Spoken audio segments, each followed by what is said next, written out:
esse regime, ele amadurece nos anos 30 e duas correntes nascem dele, né? Uma corrente de que a revolução deveria ser espalhada imediatamente para outros países, vão começar a financiar revoluções aí no exterior. Quem defendia muito isso era o Trotsky, Leon Trotsky, né? Porque eles sabiam que o comunismo não sobrevive numa única nação. Para o comunismo sobreviver, na cabeça deles, tem que ser um mundo comunista. E se você pega aí o Vladimir Lenin, o Lenin, se você conseguir abrir aí a insígnia da União Soviética, a insígnia nacional da União Soviética, National Ensign, né? Ensign Soviet Union, você vai ver que existe um globinho terrestre lá no meio, né?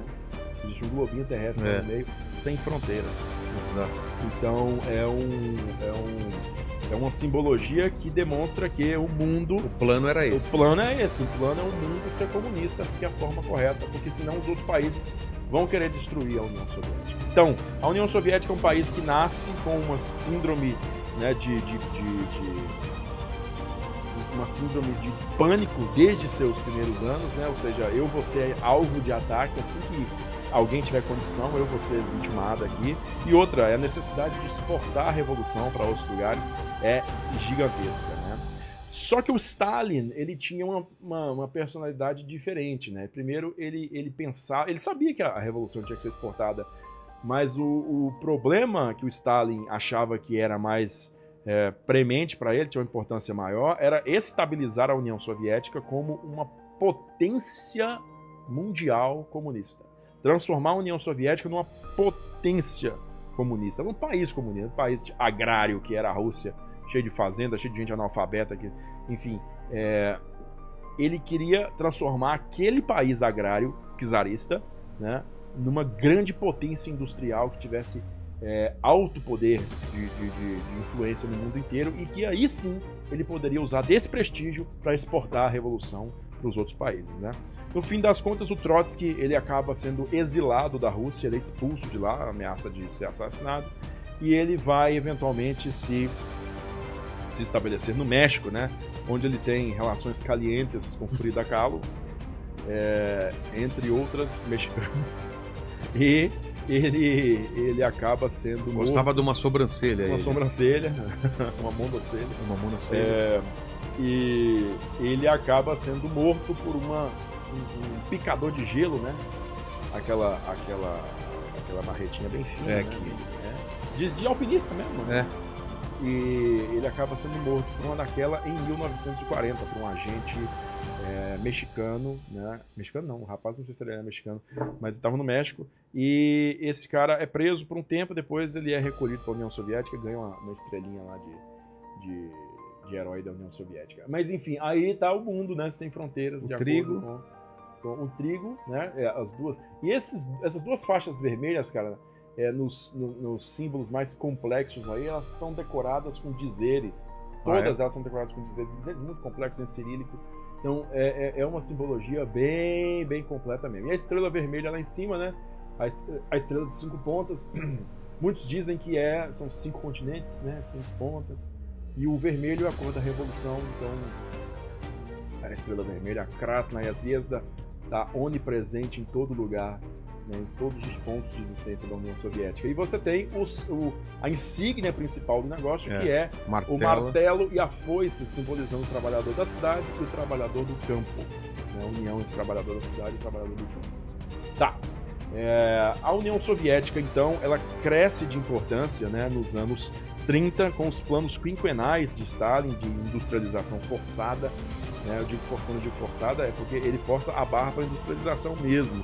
Ele, inclusive, incorre lá nos famosos confiscos de grãos da Ucrânia, né, que causam a fome generalizada da Ucrânia no começo dos anos 30, para vender esses grãos e conseguir comprar os insumos industriais, as operatrizes, as máquinas todas, para que a indústria soviética se agigante, né?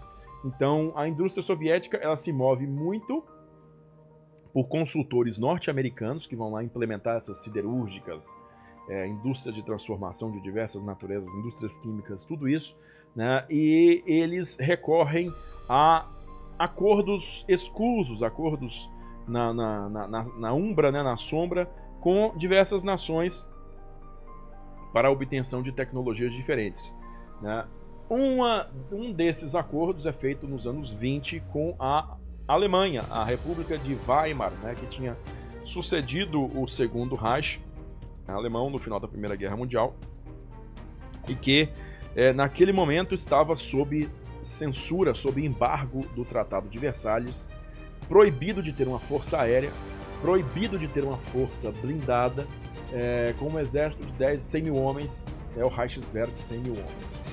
A Alemanha, claro, não está em nenhum momento inclinada a obedecer isso ad eterno, né? E ela acaba fechando um acordo secreto com os soviéticos, com Stalin, né? Para poder, ao mesmo tempo que a Alemanha entrega segredos tecnológicos, né, da indústria aeronáutica, de outros campos da indústria para a União Soviética acolhe aviadores alemães numa base lá no meio da União Soviética, lá no meio da Rússia, que ninguém tem olho naquela época, não existia satélite, ninguém podia ver aquilo, e lá eles são treinados e mantidos capacitados como pilotos de caça e pilotos de bombardeio, enfim, pilotos militares. Ou seja, a Alemanha mantém uma força aérea clandestina durante os anos 20 e começo dos anos 30, lá nas profundezas da União Soviética. Caramba. Graças a esse acordo com o Stalin, né, que foi feito com o Stalin. Da mesma forma, Stalin faz esse tipo de acordo com outras nações também. Então a União Soviética ela dá um salto, um salto bem grande, um salto quântico assim, na sua capacidade industrial. E essa capacidade industrial, cara, de um país desse tamanho, com tantos recursos naturais como a União Soviética era, né? A União Soviética tinha tudo. Né? Tinha gás, tinha petróleo, tinha ferro, tinha carvão, tinha tudo. Enfim, ela precisava das indústrias de transformação para se transformar numa grande potência militar, né? E aí ela se transforma nessa potência militar quando essa indústria deles é estabelecida depois desses 2 planos quinquenais e ela começa a produzir nessas linhas de produção milhares e milhares de veículos e aeronaves, tanques e aeronaves. Eles começam os desenhos deles iniciais, desenhos domésticos de tanques e aeronaves, são cópias de modelos estrangeiros, mas rapidinho esses modelos estrangeiros acabam se tornando modelos nacionais, evoluem os conceitos, né? Tem um negócio bem interessante que o Lênin vai poder achar pra gente aí. Tenta achar um GIF ou o próprio vídeo, cara, do tanque BT-5. BT-5. Soviet Tank BT-5, tanque soviético BT-5 voando. O pessoal hoje tem a brincadeira que é o tanque voador, né? Mas na verdade era um veículo que foi desenhado com uma razão peso-potência muito desequilibrada para a potência, né? Então a gente tinha um senhor do motor que propelia ele a uma velocidade muito grande e fizeram um teste lá, cara, de coitado dos caras que estavam lá dentro, de Dmitri. Tenho certeza que o Dmitri teve que tomar um analgésico pesadíssimo depois, porque fizeram um teste lá de salto do tanque, né? O tanque saltou de um precipício e caiu na água lá embaixo. Nossa. Então essas fotos que os caras tiraram do BT-5 no ar, tem a foto do BT-5 no ar, é fácil de achar. Ela é eternizada, né? Ela é eternizada. Eu tenho uma camiseta em casa, uma foto do BT-5 no ar. Voando. Voando. Então, é um dos desenhos tanques, né, da União Soviética que ficaram muito difundidos, famosos nos anos 30. Para a questão da Segunda Guerra Mundial, bem que foi relativamente pouco utilizado, mas é um exemplo de como a escola de pensamento soviético desenvolveu veículos únicos no mundo, né? O BT-5 e o irmão dele mais velho, o BT-7, eles podiam inclusive ter as lagartas retiradas, né? As esteiras, as lagartas retiradas e trafegar em estrada. Nossa! Né? Aí vocês perguntam, pô, como é que um veículo desse trafega em estrada? Porque ele usa uma suspensão chamada, modificada, tá? Mas baseada na famosa suspensão Christie, de um engenheiro norte-americano chamado Christie, que tentou vender essa suspensão para o governo dos Estados Unidos e foi recusado, porque os americanos na época não criam muito nessa questão de tanque. Negócio de tanque, não acho que não tô pé não. É legal no papel, mas não sei se na prática vai colar, não. E aí o Christie falou o seguinte, cara, eu preciso ganhar dinheiro. Aí os russos falaram assim, quer saber? Eu te dou dinheiro. Então ele vendeu a suspensão para os russos. E os russos botaram a suspensão nos veículos deles. Tanto que se você for perceber, boa parte dos veículos pré-guerra, até mesmo o T-34 durante a guerra, ele tem essa suspensão mole, essa suspensão com as rodas grandes, as rodas de estrada são grandes, são independentes, né? Então, semi-independentes. Então, essa suspensão, ela acabou propelindo para frente a indústria de tanques soviética de uma forma realmente impressionante, né? Na segunda metade dos anos. Aí, o ocorrido é que na Alemanha, né, tem a nomeação do Hitler em 1933 para o cargo da chancelaria. No ano seguinte ele assume, como eu falei, com a morte do presidente, né, o Paul von Hindenburg. Aí, ó, dá aquela ampliada. Cara, aí, olha isso. Que maravilhoso. Ai, minha coluna.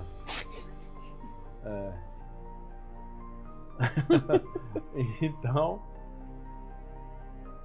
mas esse é o tá acelerado? O vídeo ou é assim mesmo? Não, a velocidade? É assim mesmo, é o tanque que voa. Você percebe nesses primeiros segundos do vídeo aí, inclusive depois que ele tá no ar, como que as rodas da suspensão dele são independentes. Você percebe como é que elas se deslocam. Olha. Então, isso é a suspensão Christie norte-americana, né? Que era revolucionária para a época, cara. Isso aí era revolucionário e realmente fazia com que o carro pudesse atingir essas velocidades muito grandes, né? Inclusive tivesse uma estabilidade em terreno acidentado, porque as rodas por elas serem independentes, elas podem se mover e ajustar o solo de forma independente. Então, é um tanque com uma blindagem baixa, uma blindagem pequena para atingir essa velocidade toda, mas mesmo assim é